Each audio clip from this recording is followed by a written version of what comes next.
This channel does not promote any violent, harmful, or illegal activities. All content provided by this channel is meant for an educational purpose only. মুহূর্তে নজর রাখতে হচ্ছে সন্দেশখালীর দিকে, কারণ সন্দেশখালী যাওয়ার উদ্দেশ্যেই বেরিয়েছিলেন সুকান্ত মজুমদার, কিন্তু যাওয়ার পথেই বাধা সুকান্তকে।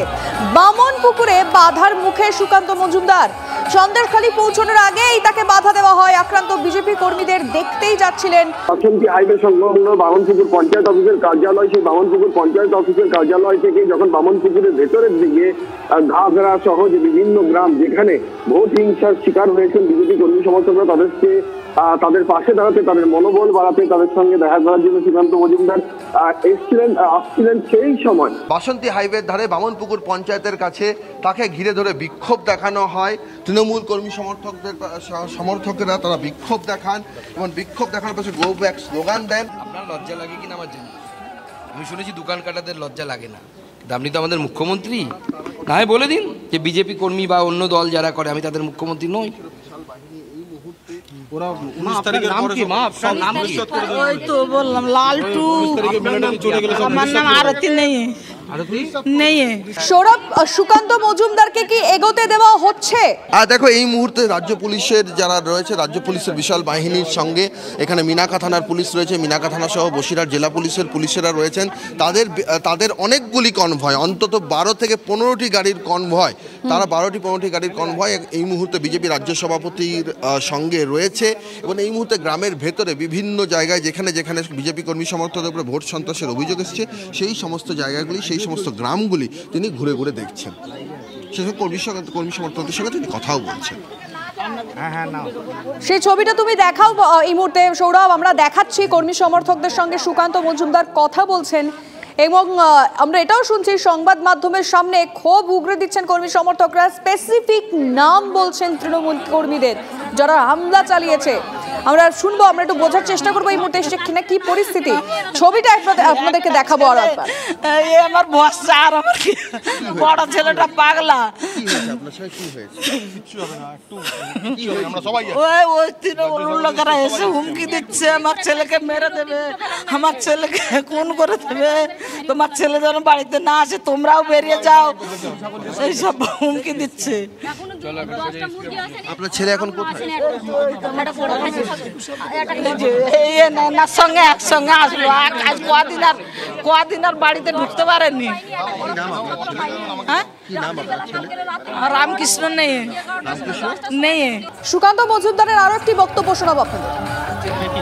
এবং আমি জানি না মুখ্যমন্ত্রী তার নির্দেশও দিয়েছেন কিনা, কারণ মুখ্যমন্ত্রী তো আইন শৃঙ্খলা পরিস্থিতি সামলাবেন এরকম আশা করেছিলাম আমরা, করার কথা তারই, তিনি হোম মিনিস্টার।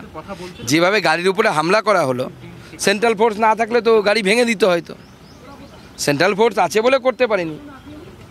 মাননীয় মুখ্যমন্ত্রী, পুলিশ, সেন্ট্রাল ফোর্স যদি না থাকা অবস্থায় যদি রাজনীতি করা না যায়, তাহলে কি সেই জায়গার বা সেই রাজ্যের আইন শৃঙ্খলা পরিস্থিতি কি শান্ত আছে বলা যায়? সন্দেশখালীতে অব্যাহত ভোট পরবর্তী হিংসা, শাসক দলের জোশ থেকে বাদ গেল না বিজেপি কর্মীর রুজি রুটির সম্বলটুকুও। অভিযোগ, বাড়ি ভাঙচুরের পাশাপাশি পুকুরে ফেলে দেওয়া হয়েছে বিজেপি কর্মীর কর্মসংস্থানের ভরসা একমাত্র গাড়িটাও। সন্দেশখালীর কোরাকাটি গ্রামের ঘটনা এটি। বিজেপি কর্মীকে দিনে দুপুরে প্রাণে মারার হুমকিও আসছে। তৃণমূলের বিরুদ্ধে অত্যাচারের অভিযোগ বিজেপি। ওদের দেখে আমি ওখান থেকে পালিয়ে যাই, ওরা আমাকে না পাওয়ার কারণে। আমার রাস্তার পাশে আমার একটা গাড়ি ছিল, গাড়িটা ওরা খালি উল্টে ফেলে দিয়েছে। আর আমাকে এখনও পর্যন্ত হুমকি থ্রেট করে যাচ্ছে যে আমাকে প্রাণে মেরে দেওয়ার হুমকি দিয়ে যাচ্ছে। আমি খুব নিরুপায়, আমি এখন কি করব কিছুই বুঝতে পারছি না। সন্দেশখালীতে ভোট পরবর্তী হিংসায় না জড়ানোর জন্য মাইকে ঘোষণা তৃণমূলের। মুখ্যমন্ত্রী মমতা বন্দ্যোপাধ্যায়ের নির্দেশে ভোট হিংসা তৃণমূল সমর্থন করে না, এই মর্মে সন্দেশখালীর বিভিন্ন এলাকায় প্রচার চলছে। ভোট পরবর্তী হিংসার ঘটনা ঘটলে পুলিশে যোগাযোগের আর্জি তৃণমূলের তরফে। একবার শুনুন সেই মাইকিং। তৃণমূল কংগ্রেসের পক্ষ থেকে জানানো যায় যে বসিরহাট লোকসভা প্রার্থী হাজী নুরুল ইসলাম 3,33,000 ভোটে জয়লাভ করেছে। বিধায়ক সুমন মাহাতোর পক্ষ থেকে জানানো যাচ্ছে যে তৃণমূল কংগ্রেস কোনো হিংসা, বিদ্বেষ ও ধর্মীয় উস্কানি পছন্দ করে না। মাননীয় মমতা ব্যানার্জির আদেশে সন্দেশখালী বিধানসভার শান্তি প্রতিষ্ঠা করার জন্য আপনাদের পাশে থেকে বিধায়ক লড়াই করে চলেছে। 2-4টে লোক আছে হই হই করে নাচে, চেঁচায়, আমি আমার দলের কর্মীদের বলবো এদের ইগনোর করো, ফরগিভ অ্যান্ড ফরগেট। এদের নিয়ে বেশি চিন্তা করে লাভ নেই, বিজেপিকে নিয়েও চিন্তা করে লাভ নেই। যেরকম সন্দেশখালিতে আমাদের দলের তরফ থেকে প্রচার করা হচ্ছে যে কোনো রকম ঝামেলা ঝঞ্ঝটের মধ্যে যাবেন না। ওরা কি করলো, ওই ভিডিও তৈরি করে দেখা গেছে যে ফলস মেয়েদের দিয়ে করা, এগুলো কোর্টে সব প্রমাণ হয়ে যাবে।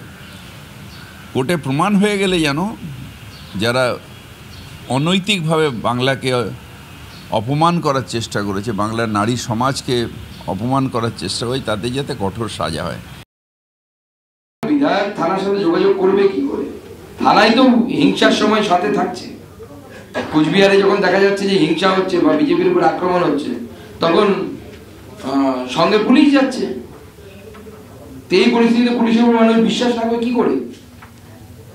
আমরাও তো আশা করেছিলাম যে হ্যাঁ, তৃণমূল কংগ্রেস হয়তো 21 সালে শিক্ষা থেকে, মানে ঘটনা থেকে শিক্ষা নিয়েছে, এরপরে হয়তো আর সন্ত্রাস হতে দেবে না তারা। কিন্তু এখনো পর্যন্ত সেই ধরনের কিছু দেখতে পাচ্ছি না।